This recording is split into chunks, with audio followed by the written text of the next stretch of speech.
Anyong Tinggudol!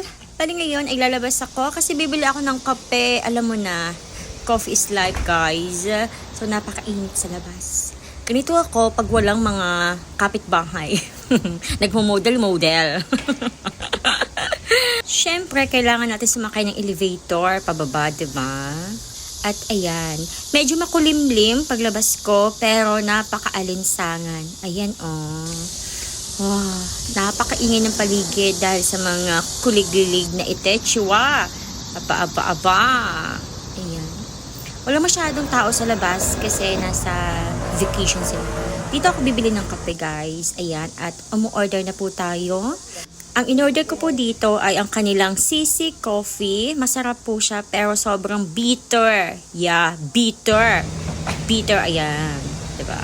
So, inumin na natin. Isang higop, mapait agad. Haluin natin kasi ay nasa ibabaw po yung cream. Mapait pa din. Napapaisip na lang ako, bakit ba ito in-order ko? Anyway, pinagpapawisan ako dahil sa sobrang alinsangan ng paligid. Babu.